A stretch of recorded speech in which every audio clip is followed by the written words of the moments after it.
Hello, I'm Riz Khan. Welcome to the show. The world is readjusting to the dramatic and sudden events in Syria this week. The end of the Al-Assad regime marks a new chapter for Syrians at home and refugees overseas. And it also marks a potential realignment of the balance of power in the region and further afield. For all of these interested parties, the future of Syria presents both risks and opportunities. And that's what we'll tackle in this episode of the show. But Turkey is seen by many as the key player in negotiations over Syria's future. It's been host to 3 million Syrian migrants, and Ankara is keen to ensure that the fallout from the regime change doesn't result in the establishment of an autonomous Kurdish state near its border. I'm joined now by Cihat Yayci, who led the Turkish Navy until his demotion by President Recep Tayyip Erdogan in 2020. Admiral Yayci is now an author, academic, and strategist.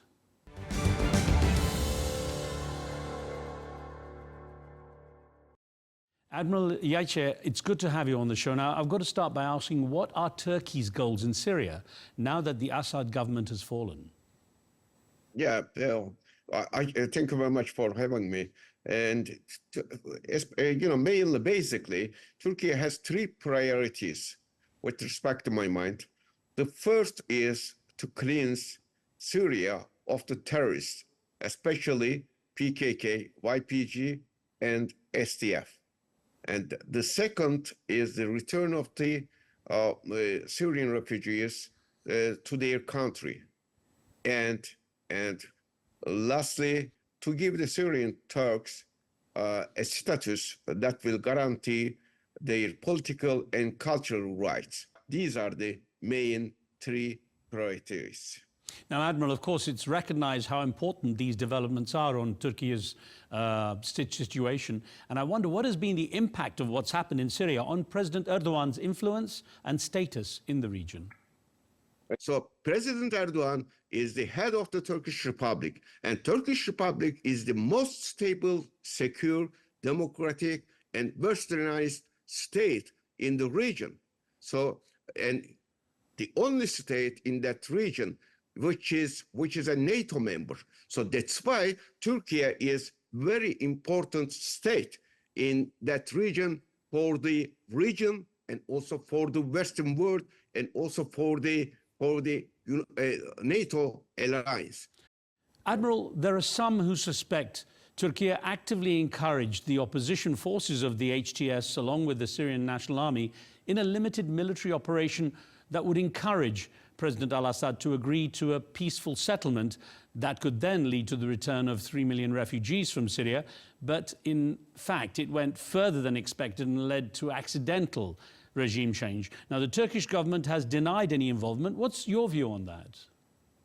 Yeah, I exactly believe that what the Turkish authorities says. Turkey has really supporting Syrian National Army and Syria's temporary government, so transition government, which are established and supported also by the role or the participation or the contribution of Turkish Republic. But HTS is a very different organization, and there is no involvement of Turkish Republic for that organization establishment or improvement or the operations or whatever it is. So Turkey is supporting Syrian National Army, and Syrian National Army has not involved in that operation or revolution directly. Admiral, actually, a related question on this.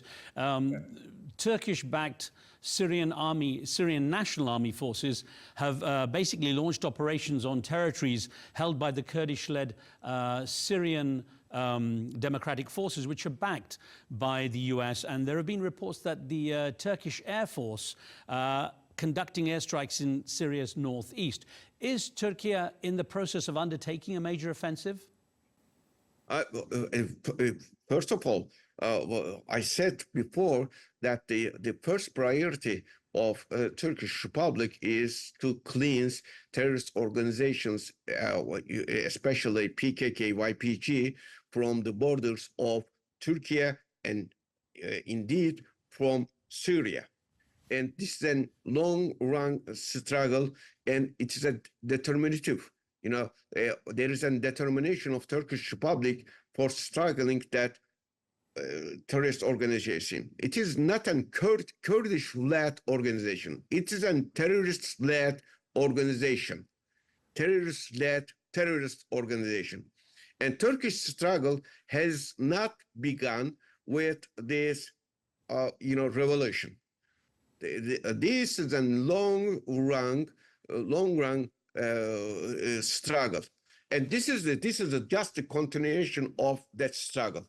And indeed, by taking the opportunity of this revolution, terrorist PKK and YPG has been trying to get more lands in Syria. So Turkey has seen it. So that's why Turkey is taking the precautions for its national security. Understood. Understood. Sir, Admiral, you've mentioned the United States' involvement, and I'm wondering, how do you expect this potential friction between two NATO members, Turkey and the US, to be resolved, and how might Donald Trump's presidency affect that relationship?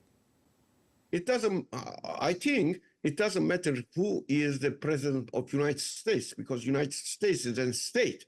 So it doesn't matter who is the president, because the targets and the main policies of the United States will not change with respect to my opinion.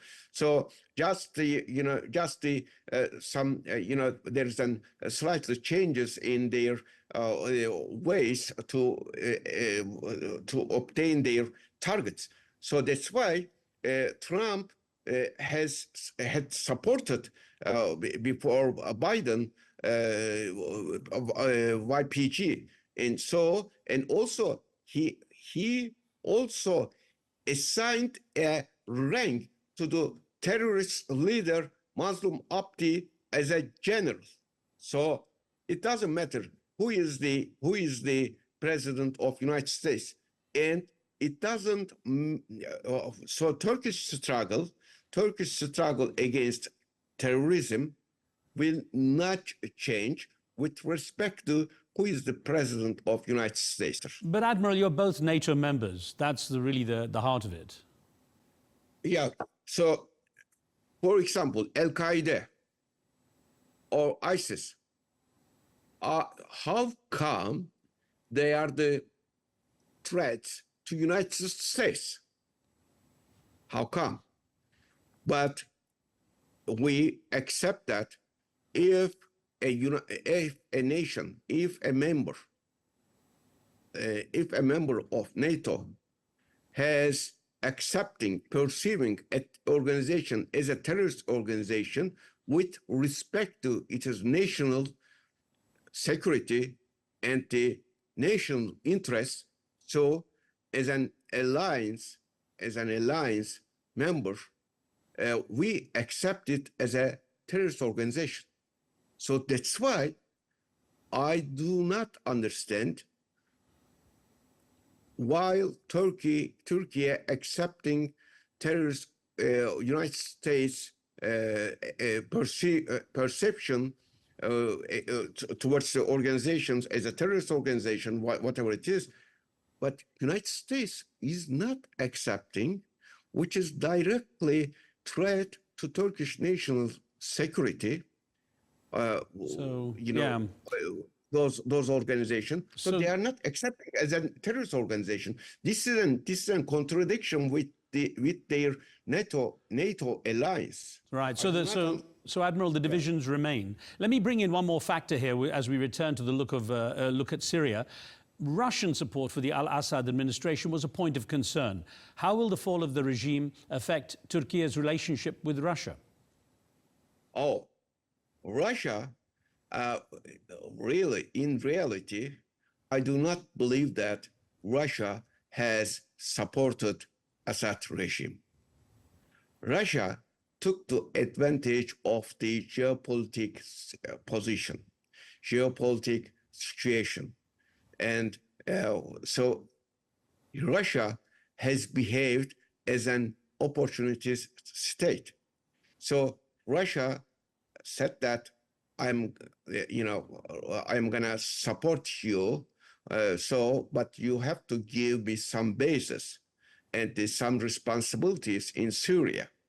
So they came to Syria and they took 2 bases, but never, and honestly supported Assad regime, because I would like to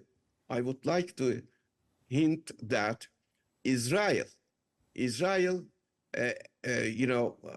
aircrafts, air forces have been bombing Syria for several years, but Russia hasn't shown any reluctance to Israeli planes.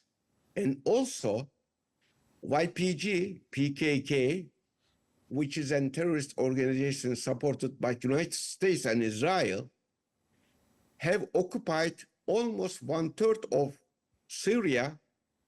So, but Russia has not shown any reluctance. Okay. Well, Admiral, with the regime change, things might change. So how would the loss of its air and naval bases affect Russia's influence in the region if that happens? So we will see that. Will they lose or will they keep their bases over there? Because Russia doesn't show any reluctance to that revolution. Even Assad begged for help and support from Russia and Iran. They didn't give any support, real support. So I think there is a bargain between the states who has interest and involvement in that Syrian revolution. So we will see the result of the bargaining, and maybe those 2 bases will stay in Syria, okay, with respect to the bargaining. Well, we have Iran, as you just mentioned, and that has effectively lost its land bridge to Lebanon for now, along with its influence in Syria. What kind of impact is this going to have on the Iranian-led axis of resistance, as it's called, and also on Iran's national security? So, first of all, I do not see any Iranian national security issue in Syria, because there is no border between Syria and Iran. So Iran's behavior to date has constantly opened space for Israel and provided justification for Israeli occupations. What I can say, really, it is even possible to say that Iran is a sacred partner of Israel. So I think that is an interesting perspective, Admiral. Now, interestingly enough, also, the fall of the Al-Assad government provoked an immediate response from many of the 6 million Syrian refugees around the world, half of which are in Turkey, wanting to return to their homeland. I know you feel strongly about the refugee situation. President Erdogan announced the opening of the border gate to manage the expected exodus. Do you think that is a welcome move, or is that premature while the country is still in transition? Yeah, what I can say is there are millions of refugees in Turkey, and they have an impact on even inflation, on economic problems in Turkey, and even on the negative effect, very negative effect on the healthcare system of Turkey. And the population of the refugees in Turkey is more than many European states' population. So there is a huge load on the Turkish Republic and Turkish nation. First of all, they have disrupted demographic structure of Turkey. So, therefore, I don't think there will be any negative aspects of Turkey in terms of their departure. So, Admiral, just because we only have a couple of minutes left, I want to get your perspective on this. Who do you regard as the main winner from the downfall of the Assad regime? Yeah, Israel and PKK-YPG. Simple as that. It's they're going to benefit the most. Yeah, and indeed, United States. We'll have to see. It's going to be an interesting time ahead. Admiral, I hope we get a chance to talk again. Thank you very much for your time. Thank you very much for having me. Thank you, sir.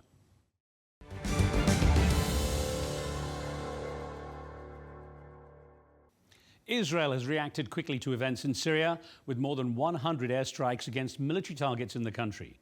The Israeli government says it's destroying chemical weapons and military hardware to prevent it being used against Israelis by what it calls extremists. And Israeli forces have advanced from the occupied Golan Heights to set up a buffer zone to prevent an October the 7th style attack. I'm joined now by the former Israeli Prime Minister Ehud Olmert.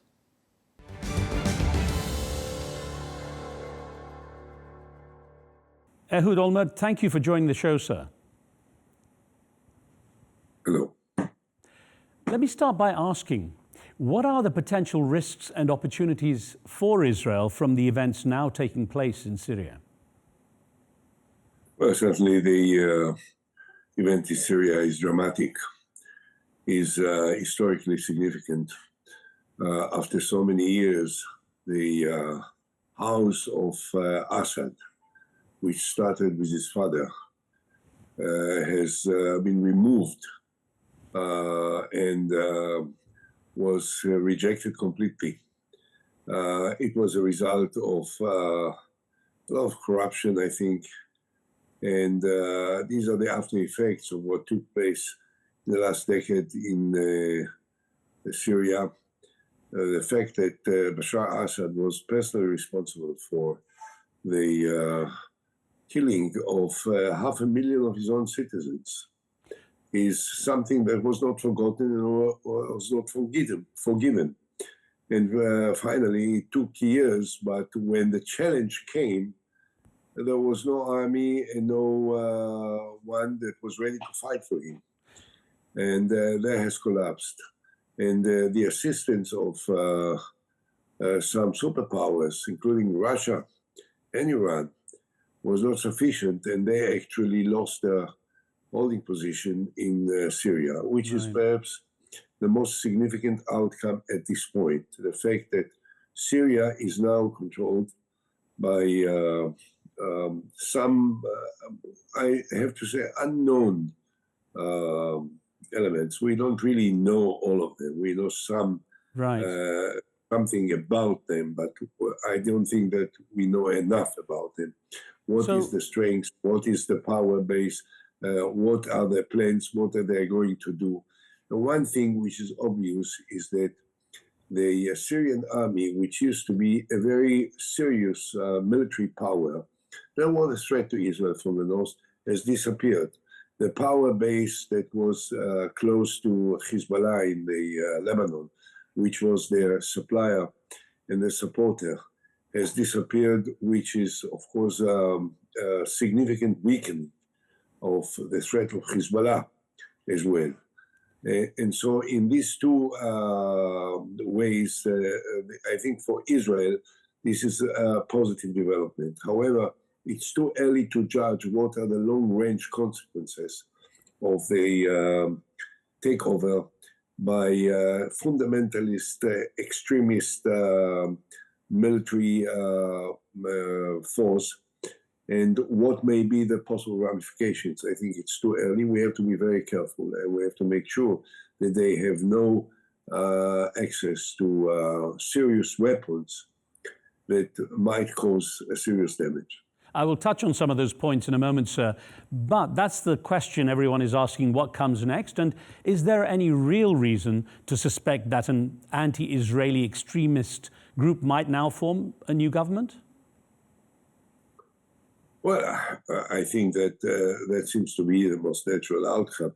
They are not friends of Israel. They are extremist, fundamentalist, ISIS by nature. I don't know if by affiliation, I don't exactly know who all of them are, but certainly there is no background of support, of acquiescence, of compromise with the state of Israel. So we have to suspect that they may become more extreme and maybe violent force that will be taking over Syria, and we have to be quite aware of it, quite careful, and watch it very carefully. There is a lot of speculation, though, that the leader of the group, Ahmed al-Shara, or Abu Muhammad al-Jawlani, as he's also known, is trying to distance himself a little bit from that movement with a connection, at least with ISIS and Al-Qaeda, and trying to win more approval from the international community so that he can be more like a government leader. And there is that strong feeling that perhaps there is a change in the way they might move forward. Well, certainly we have to hope so, but I think we have to remain very careful. And look, at the present time, no one knows who is al-Jawlani, and therefore there is not any immediate reaction by the traditional enemies of Israel, including the Iranians, that were tied up so much with Bashar al-Assad in his favor. So I think that what shows that he is smart is the fact that he is not rushing for any statements that might jeopardize the very initial hold that he has in Syria. But what will happen later, how he will build up his political power in Syria, and who will be the potential allies of a government, if he will form a government, remains to be seen. It's a very preliminary stage. And the experience in the Middle East proves that you have to be suspicious, you have to be careful, and don't rush for judgment either way. And don't do anything that will force him or squeeze him into a corner which will leave him with no alternative but to become an enemy of yours. If there is a chance that he will not, we certainly have to watch it carefully and see if it can somehow develop in a positive direction. Now, as everyone knows, Mr. Olmert, the Assad regime was in power for over half a century. And there has been some analysis, I would love to get your perspective on this, that Israel largely accepted the Assad regime in power because it was better to have the devil you know than the one you might not know. I'd love to get your perspective on that. Well, this is one of those sayings that, I sometimes say, I'd rather say that Assad was a dangerous enemy. I mean, mostly his father, but he also, the fact is that he was building an atomic reactor in Syria, which I had to order the Israeli army to destroy. But the fact that he was even contemplating a possession of nuclear power in Syria shows that he was dangerous, and he had to be taken care of very carefully, and as we did. But and also the fact is that he has aligned himself with Iran, and he allowed the Iranian forces to take important position inside Syria, which was an immediate threat to the security of the state of Israel. So he was not a friend, and he was dangerous, and there was a good reason for Israel to be apprehensive about him. But look, if at the end of the day, Iran the ISIS forces will grow, expand rapidly, and take over and become very extreme and very violent and very provocative, as they threatened to be in the past, then definitely we'll be able to say, rather than have them, we should have stayed with Bashar al-Assad. But I think everything is too early. I'm not sorry to have lost the neighborhood of Bashar al-Assad, but I'm at the same time, I'm not extremely happy thinking about who potentially may take over. As you indicated, Mr. Olmert, Israel is concerned about the risk of any weapons that Syria possesses falling into the wrong hands or falling into the extremists' hands, as Prime Minister Netanyahu has said. So Israel has taken action, of course, bombing military sites and so on, and also mobilizing troops into the Golan Heights. Isn't there the risk, though, that by bombing military sites in Syria, that Israel is damaging the new government's ability to maintain control and security within its borders? No, I don't think so. Why should they? Where is the potential border risk to the border of Syria? Maybe I think we don't have to allow the new forces to become the controllers of the infrastructure or the military infrastructure, which has been part of the Syrian power for a very long time. So I think it's a good idea that as much as we can destroy the infrastructure, the research institutes where they were manufacturing missiles, long-range missiles, and other weapons, and the facilities where they were trying to build non-conventional weapons, chemical weapons, all these rather disappear as soon as possible. And there will not, we don't destroy, I believe so. I don't actually know everything, but I believe that we don't destroy the economic infrastructure of Syria. We don't destroy manufacturing facilities which are important for the economy of Syria. So that leaves the new leaders with enough basis to build up their hold in Syria and to contribute to the welfare of the states without the unnecessary military power base which Bashar al-Assad had for a long time. So how do you see the balance of power in the region shifting as a result of the removal of the Al-Assad regime? Well, potentially I can say that the power of the more moderate forces, including, of course, Israel and the other moderate countries, the Arabs, has definitely been improved. I think it still remains to be seen what is exactly the game that Turkey is playing.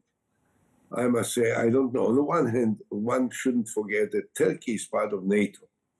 So there are certain restrictions and limitations to the ability of Turkey to use or to move all kinds of military actions, which may not necessarily be acceptable to the alliance that Turkey is part of. On the other hand, it's obvious that Turkey probably triggered some of the operations and supported, directly or indirectly, the Al-Jolani.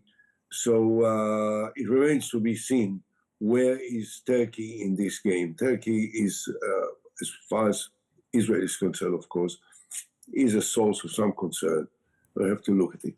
We'll be looking at that on the show as well. So now, just with about 2 minutes left, I'm curious, considering what's going on in Israel right now with Benjamin Netanyahu going into court to appear on corruption charges, would you be comfortable commenting on that? I know you went through this, you denied all the accusations against you, but would you be comfortable commenting on what's going on with Mr. Netanyahu right now? To tell you the truth, this is a legal process. What I was absolutely unhappy with was the fact that Netanyahu was using every possible manipulation, the power of his position, the power of the government in order to try and prevent a due legal process. And I think it's very important for the stability of the system in Israel and the nature of the Israeli democracy that it's taking place. What will be the outcome of this, I think, remains to be seen. I don't know. I have no idea. I'm not familiar with the specifics of the accusations. It smells. It sounds bad. It looks bad. The efforts that they were making in order to prevent his appearance in court almost speaks for itself. But we have to trust the legal system and let it works. And hopefully the truth will come through. We've got, of course, a very divided country in Israel with people very much split on the whole perception of Benjamin Netanyahu. What impact would that have on the court proceedings, do you think? Look, the fact is that in all the polls which were run in Israel over the last couple of years, particularly this last year, there was consistently a majority of people saying they don't trust Netanyahu, and they don't trust that in the course of the war on matters of the utmost sensitivity and importance for the national security of the state of Israel, that Netanyahu preferred there was a charge that he preferred his personal interest over the national interest of the state of Israel. And I think that the whole events now concerning his appearance in court and the efforts and the pressure that he was using against the legal system, the threats against the Attorney General, all this is somehow mixed up with the needs to take decisions about the ending of the war. And therefore, I think that this is certainly contributing to the polarization which is going up in the state of Israel, and the expectation that somehow the legal process will bring about the collapse of the government. Ehud Olmert, thank you very much. We're out of time, but thank you for your perspective. I look forward to speaking with you again. Thank you, sir. Thank you very much.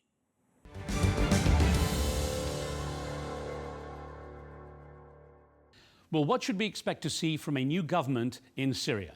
Well, certainly the participation of the militia alliance Hayat Tahrir al-Sham, known as HTS, and Military Operations Administration, led by Ahmed al-Sharaa. For an understanding of the key groups who will be hoping to have a say in Syria's future, I'm joined by Aaron Y. Zelin, a senior fellow at the Washington Institute for Near East Policy.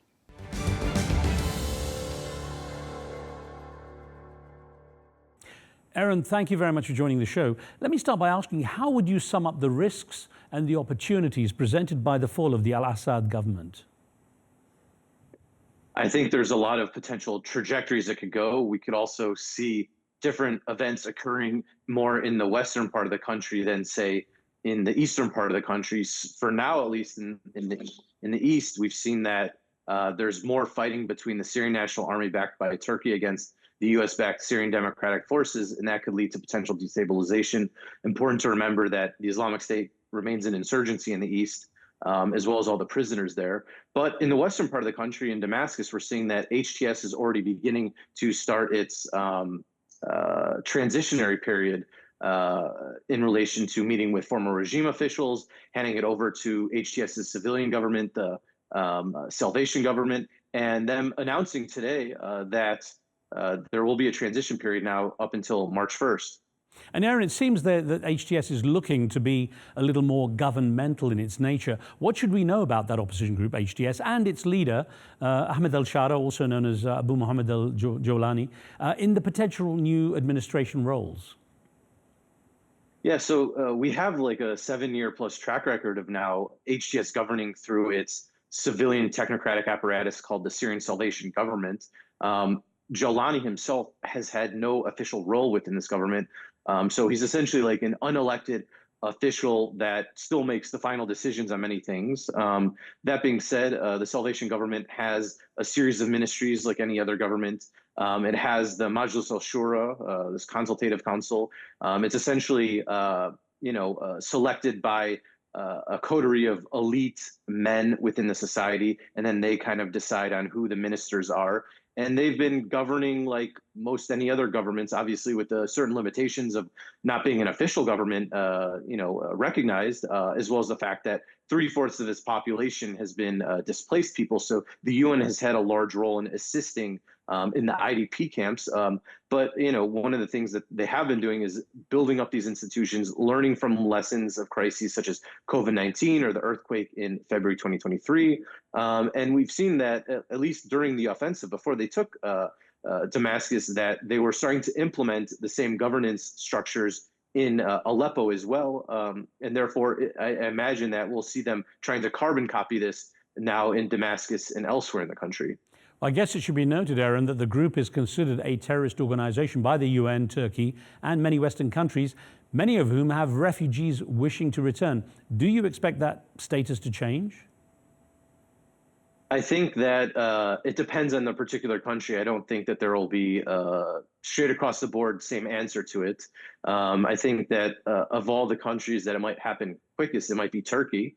I think then some European countries, UK, might take some time, might want to, get something out of what's going on. But I think the United States in many ways will be the most strident, just because of their past being part of the Islamic State and Al-Qaeda previously, as well as the fact that Jawlani was involved in war crimes, both in Iraq before he was, the leader of Jabhat al-Nusra, the predecessor to HTS, as well as within Syria itself. So I think it'll be different for all the different countries trying to potentially engage with this new government. Well, of course, HTS is the main name being bandied around, but which are the other groups vying for influence in the future of Syria? So we have HTS, which took over Damascus more or less.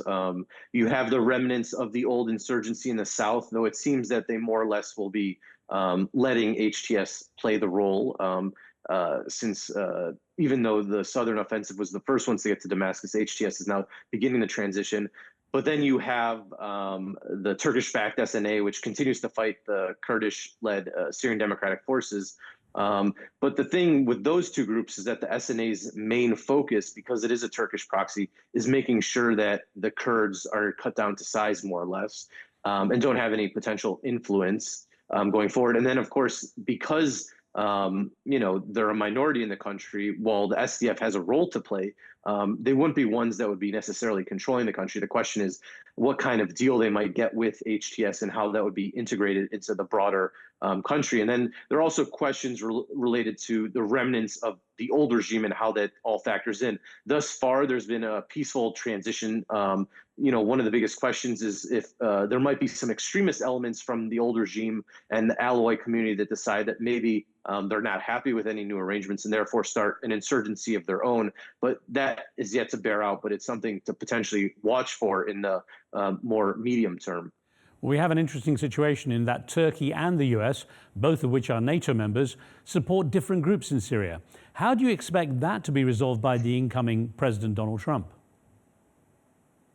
Well, it's been an issue between the two countries going back a decade ago, since the U.S. essentially backed the SDF in its fight against the Islamic State. It's important to remember that the only reason that the U.S. is backing the SDF is because of the global coalition's fight to take territory from the Islamic State and to make sure that it doesn't come back. And there have definitely been some uncomfortable conversations between Turkish and American officials going back a decade or so related to this, because it's important to remember that a core part of the SDF is the YPG, which is essentially the Syrian branch of the PKK, which is a designated terrorist group, not only by Turkey, but also by the United States. So it's a complicated problem. At the same time, I don't think anybody wants to see ethnic cleansing against the Kurds going forward. And the SDF has been controlling the prisons and IDP camps of the remnants of the Islamic State. So there are 10,000 male prisoners from the Islamic State that the SDF is holding, as well as tens of thousands of women and children related to the Islamic State still in its territory in northeast Syria. And of course, I don't think anybody wants to see that destabilized. Otherwise, you could kind of see the reemergence of the Islamic State, which of course the United States doesn't want.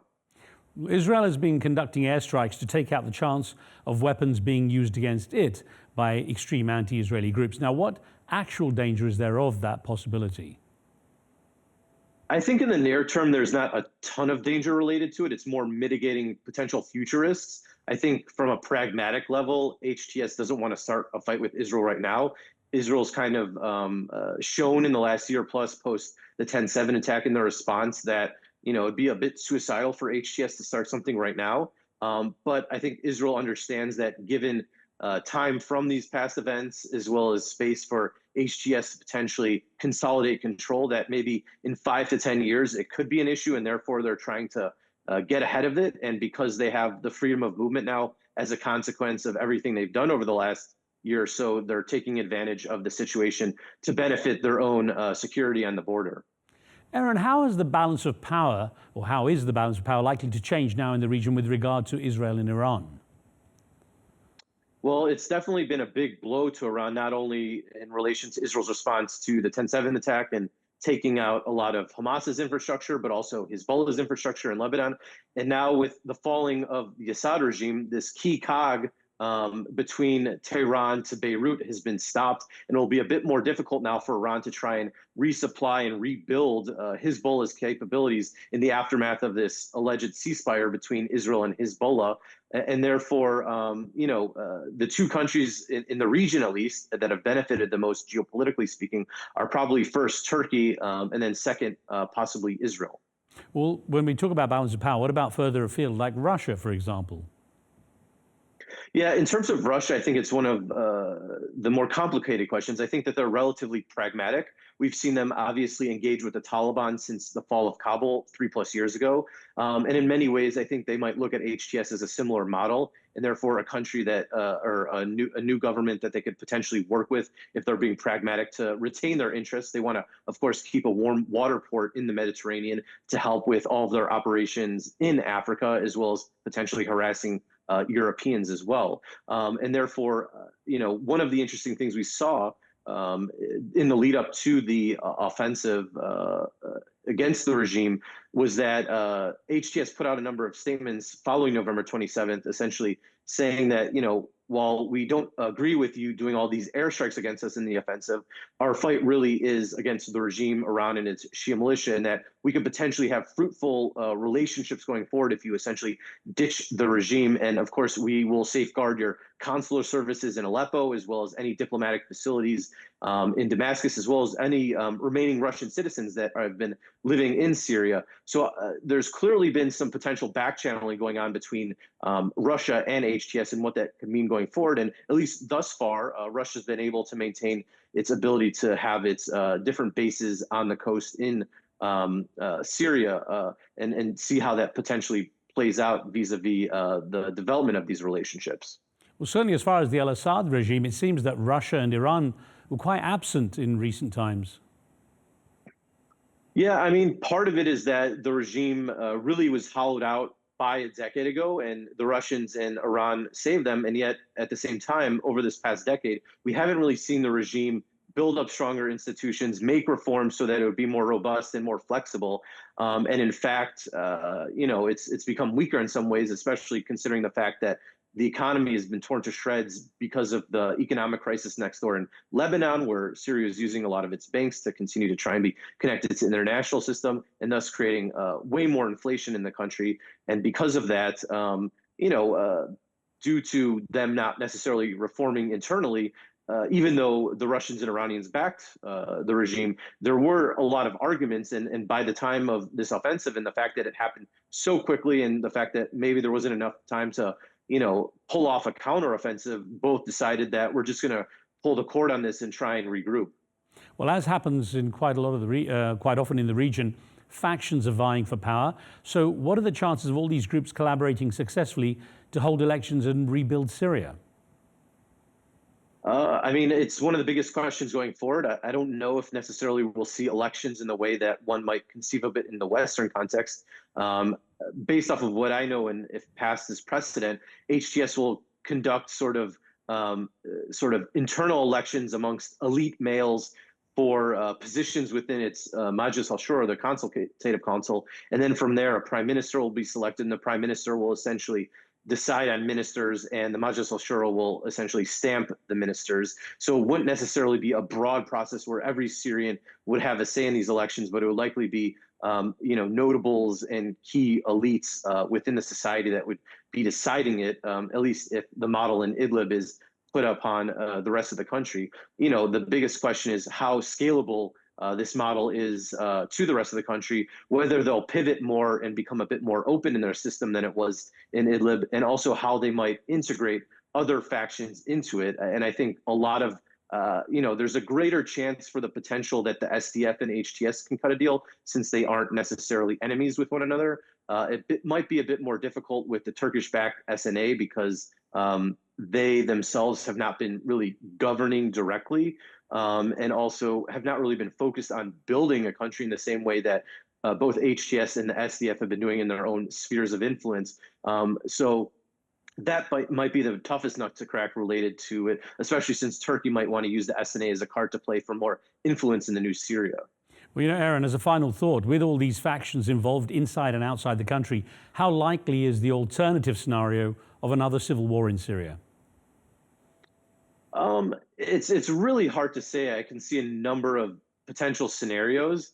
It's definitely possible that we might see more continued fighting more in the northeast and eastern part of the country because of the SNA and the SDF, as well as the remnant Islamic State insurgency.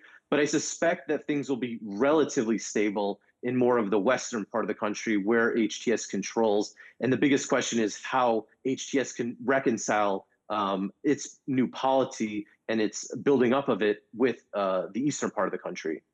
Aaron Zelin, thank you very much for giving us your analysis on the situation there. Thanks for having me.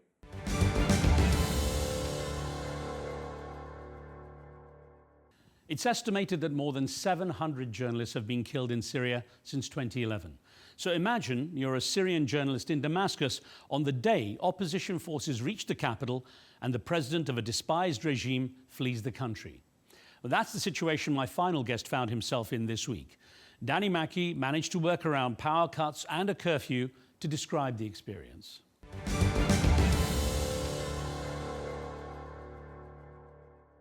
Danny Makki, thanks for making the time, especially considering the turbulent circumstances. Let's start by getting an idea of when you knew something major was happening in the country. Well, really, when the fall of Aleppo happened, we got a big idea that something really serious was happening. We could see that an entire province falling would lead to a number of different problems in other provinces. You know, we saw the Syrian army fled, and Assad lost basically Aleppo, Hama, Idlib, Daraa, and Suwaida in the space of around 5 days. I mean, to lose 5 of your most important provinces in 5 days is really unprecedented. That's when we kind of knew that, okay, this is heading towards Damascus. Even though Damascus and Homs fell the same evening, we expected there to be more resistance. We expected there to be a bit of a fight. But no, it was just abandoned. Syrian army just abandoned its positions. They abandoned the capital city and basically just fled for their lives. And that's something which has been a reoccurring feature over the last 2 weeks, is Syrian army just abandoning its positions. And when did you first get a sense that the opposition forces, the Military Operations Administration, as it's called, first arrived into Damascus? We got a sense when we heard the gunfire in the capital, and we heard that they'd arrived at the broadcasting center in Umayyad Square. Now, when they got to this center, and it was really, you know, the old school traditional head for the media building kind of coup, when they arrived there, they actually issued a statement saying, on Syrian television, saying the regime had actually collapsed. And that was really fitting for a 60-year-old regime, that it would be done in that kind of way. Also, we heard a number of clashes. We heard reports. We could see that they were massing around the edges of the capital. And, when you've lost most of Damascus countryside and, they've actually infiltrated the center, you could see things had come to an end. But you didn't see any heavy weapons. And what we saw at the start was just, militants carrying AK-47s, maximum having a couple of RPGs. We didn't see any really heavy weapons, which suggests that there wasn't a fight at all. What's been the mood of the people on the street? Of course, we've heard reports of all the celebrations supporting the downfall of Bashar Assad. Are there any voices in support of him? Well, absolutely not. I think Assad is, dead and buried when it comes to Syria. Even his main coastal kind of support base has pretty much abandoned him. And, why wouldn't they? This was an individual who said that, he would live, he was born in Syria and he would die in Syria. And, when push came to shove, he just upped and left the country, and he left his own security detail behind. He didn't even take them with him, which shows you, there were also reports that he emptied out the Syrian central bank. So this individual clearly had no concern for anything but his own interests. and him going to Russia, applying for refugee status at the end is, really fitting end to someone who has created so many refugees himself. One of the big stories coming out is how many people have been freed from the prisons. A number of different people, thousands, and all across Syria, tens of thousands have been released from the prisons, from Adra to Sayed Naya to Aleppo, Hama.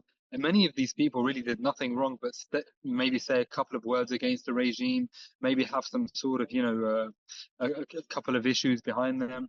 And some of these people stayed there for decades, especially the political prisoners. There were people who'd been in there since the start of the crisis. And, the Assad regime's prisons were really, slaughterhouses. So many of these locations, to actually find, hundreds of individuals was really a blessing that you could actually see them, because for the Assad regime, this was a place where people came to die. I mean, no one went into Syrian prisons to actually come out. We heard reports that there were actually people, a large number of people, who were scheduled to be executed on the day the regime fell. It seems they basically got a last-minute reprieve. Yeah, I mean, for them, it was definitely a miracle. And for the rest of Syria, it's been a miracle as well, because the rest of Syria was probably expected to perish within a couple of days because of the situation in the country. I mean, and when I mean that, I mean the economic situation in the country, which you have an absolutely wrecked financial system. You have a country which, everything's getting more expensive. The salaries keep getting even lower. And when speaking from an economic sense, an entire population was struggling, to really meet any sort of need. So this was something which the Syrians needed change. They got the change they needed. And going forward, they're going to have to handle how to challenge the many issues which are going to come towards them in the future, which will be substantial and which need many sensible heads. And there are still reports of many people being held in secret prisons underground, in bunkers, and through a tunnel network. And I guess the priority is to get to them too. Well, clearly more effort has gone into the Syrian prison system than has gone into the actual air defense system in Syria or any of the systems in the country. And I'm sure if Assad would have put all of that money into his technological capabilities, then he probably wouldn't have collapsed in that way. But what I would definitely say is, these places were not places where you'd hold one or two people. They were places where you would hold tens of thousands of people, in a very systematic, comprehensive manner, where you'd probably keep them there for decades on end. So what we've seen from Sayed Naya, especially people coming out, we've seen, women living with children, not knowing who the fathers of the children are. We've seen horrific stories. And for anyone who's actually watching, there are many people in Syria who lived under the government, who are actually supportive of the government for a period. But for many of those people, you could never speak about Sayed Naya because it would earn you a one-way trip to Sayed Naya itself. But looking at it now, there was nothing that most people could have done here. And in the end of the day, watching this as a Syrian, it just makes you feel that you never want to see anything similar to this happen in the country ever again. Now, you were talking about the situation there. Of course, after the downfall of a long-reigning regime, there can often be chaos and looting and trouble on the streets. Have you seen any signs of that? Well, so far, we've seen some counts of looting, especially on the first couple of days in areas, what I've seen around western Damascus. There was some in the east of Damascus as well. And this was mainly, kiosks, specific areas, certain government institutions. I mean, the presidential palace was looted on a number of occasions by a number of different people. I mean, you had droves of just civilians going into areas, taking out, Assad's suitcases, tables, chairs, all sorts of, anything in the palace was basically looted in the hours after the actual fall and collapse of Damascus. So we've seen that's been a widespread factor that we've seen lots of. What's the security situation like right now? Is the public safe? The people are generally safe. I mean, there's no clashes or any differences now on the streets, but what we are seeing is a lot of gunfire happening. Some people in Damascus, there's a curfew which starts at 4 o'clock and finishes at 5 in the morning. Also, you'd probably add that most people are still a bit concerned. They haven't all came back to their jobs, to the streets. It's a bit of a difficult situation until most families are going to give it, at least 48 hours, give it a couple of days until they start going back to their daily lives because, a lot of people don't know what to expect. It's still a very fresh kind of thing. And whenever you have a power vacuum, after a regime which has been here for 60 years. A lot of different things are bound to happen. There's going to be a bit of a period of instability, especially for the first couple of days. The Assads have let no one in for the last 60 years. So, it's about time that there's a bit of a change, and that change is going to have, sacrifices. And the sacrifice for the immediate future is, the immediate security situation. That will improve definitely with time. Now, you touched on the economic situation and how bad things have been. What's the situation going forward? Well, definitely the rebuilding process will take a lot of time, and it needs a lot of sacrifices from regional countries, especially to help Syria economically. Sanctions need to be lifted, and Syrians themselves need to really learn how to mobilize and organize themselves in a way which rebuilds the country successfully. But definitely any economic improvement would start by getting the state institutions back online, because for now there's no electricity in the country. All of the shops are really not really open again. So that's something which will have to be dealt with in the immediate future. Now, there are reports, and we've seen pictures of large numbers of Syrians crossing the border. They're coming back into Syria from Lebanon. They're coming in from Jordan. But it seems that there are some leaving as well. What do you know about that? Well, a lot of people are returning to the country because it's now safe again. You don't have the Assad regime. Most of these people's main issues was with the Syrian Mukhabarat or the Syrian state security or the Syrian president himself.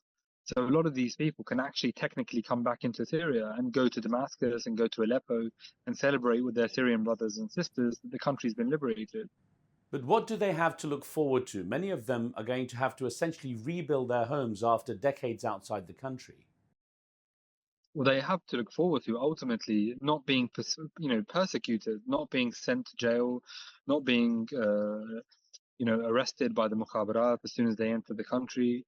They have to look forward to is building a new Syria, and these events are really a new dawn for the country. So ultimately, they have many things to look forward to, many beautiful things. Reviving the country, its cultural side. Helping improve the economy, and bringing a lot of stability to Syria again. Those remaining from the Assad government have said that there will be a smooth transition. What do we know about Ahmed al-Shara, also known as Abu Muhammad al-Jilani, who heads the military operations administration that is now in control? But definitely, he seems like he's going to be the new Minister of Defense in Syria, and he's gone from someone who was deeply unpopular in the country to someone with a lot of popularity in a very short space of time. So it may be a bit concerning for some of the minorities in the country, but so far the activities and the behavior of Hayat Tahrir al-Sham has not really given any indications that there's going to be anything negative. So potentially speaking, things look like they're going to be in a good order going forward without any specific, religious restrictions. And it seems like, especially Jilani himself, they've given us an important blueprint by their activities in Aleppo. Well, what is the situation for the Alawites now that Bashar Assad has gone? I've seen many statements by Hayat Tahrir al-Sham and by the rebel forces suggesting that no minorities are going to be persecuted and telling them essentially to continue their lives as it was. So I could not actually say that anything will change. We've seen no evidence of this kind of persecution so far. And I'm sure if there is, people will write about it and talk about it. But for now, it seems that things are going in a positive direction. You talked about the police and army dropping their uniforms and going into civilian clothing. What is the role of the police and the army right now? Are they even trusted? There is no police and army at the moment. And that's the main point. You're really going to have to build a police force to build an army again with the new transitional government. And that's something which will ultimately take time. And you're going to need individuals who have history in the country to really come together and help out with that, because you need civil servants in state institutions. And that's something where you're going to have to use people who were previously in the old regime who can help keep this machine ticking, but in a positive way, so that electricity comes, so that things become, open again, so that people have confidence again. Now, Danny, I know you specialized in Syria's relationship with Iran and with Russia, and it seems that Iran and Russia were not around much as Bashar Assad's regime was falling. Presumably, they're preoccupied with their own other issues. But what is the situation with those countries going to be like now going forward? Well, both of them have actually issued statements saying they respect the will of the Syrian people, and the authorities here have actually issued a number of statements saying that nothing will change and that they will continue to support any relations with external factors, including Russia and Iran. So this was basically been, Assad's kind of death sentence politically was, the fact that Russia and Iran didn't come back into the fold, and the fact that the opposition have reached kind of out to the Iranians and the Russians saying, look, we want relations in the future. Let's see where this goes. Now, the fall of the Assad regime was very fast, as the world has witnessed. How long will it take for Syria to come back together again and for the people to unite? Well, this will take a number of years. It's not going to happen overnight. And as long as the Syrian people remain on, then ultimately they will get there in the end, everyone working together. Oh, Danny, I think we've lost you there. Are you okay? I'm literally going to have to go. No, totally understood. You stay safe, Danny, and thank you for making the time.